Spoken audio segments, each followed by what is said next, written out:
Welcome back to the Healing Space. I'm Maya Soul. Today's episode is called Not Everyone Deserves Access to You.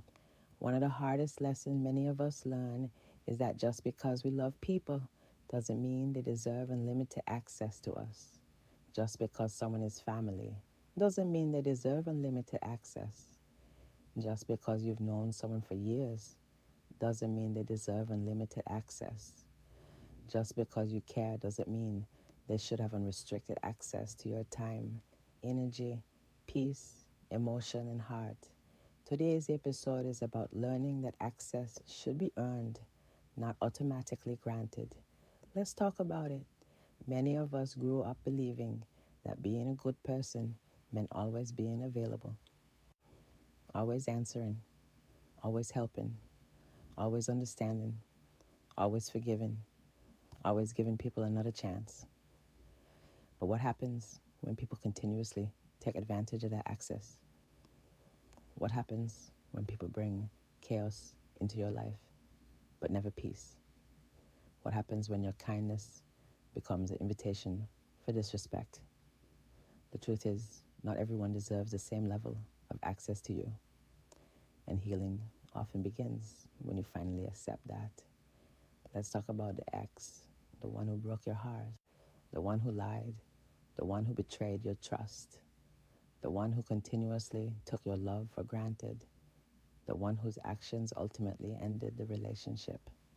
Months later, maybe even years later, they still reach out.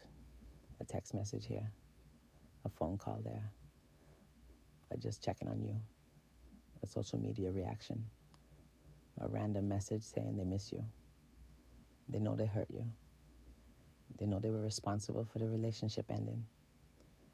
They know the damage they caused, yet they continue trying to maintain some form of access to your life. And for many people, that's confusing because part of you remembers the good moments, part of you remembers the history, part of you remembers who you thought they were. But healing requires you to ask a difficult question. Why should someone who repeatedly mishandled your heart continue having access to it? And just because someone misses you doesn't mean they've changed. Just because someone regrets losing you doesn't mean they deserve another opportunity. And just because someone wants access doesn't mean you have to give it. Sometimes people aren't reaching out because they've done the work.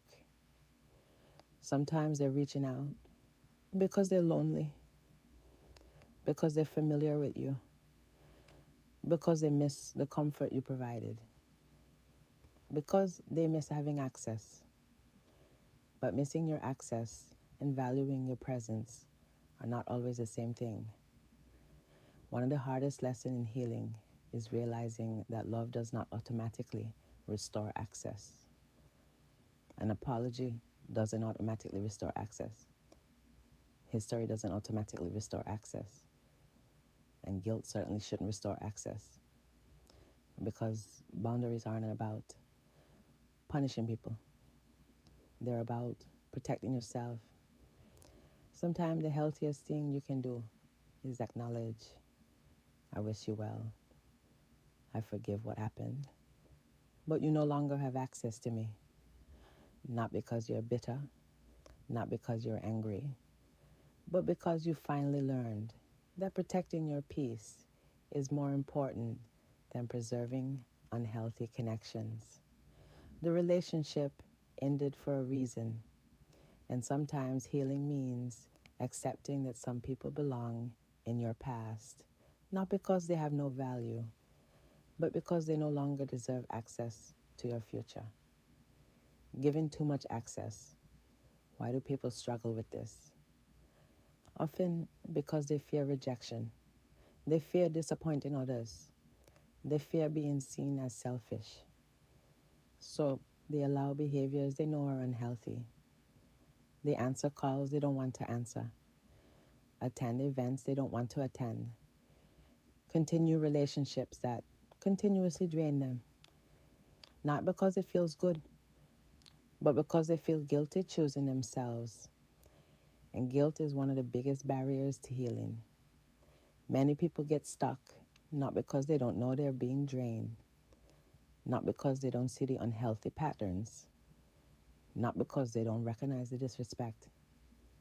They stay because of guilt. Guilt for choosing themselves, guilt for creating boundaries, guilt for saying no, guilt for limiting access, guilt for protecting their peace. And unfortunately, guilt is one of the biggest barriers to healing because guilt convinces you that protecting yourself is selfish. It convinces you that saying no makes you a bad person. What if the healthiest thing you can do is stop feeling responsible for everyone's feelings while neglecting your own? We'll continue this conversation in part 2, and we're going to explore how to stop feeling guilty for protecting the parts of yourself that others have repeatedly taken for granted. I am Maya Sol.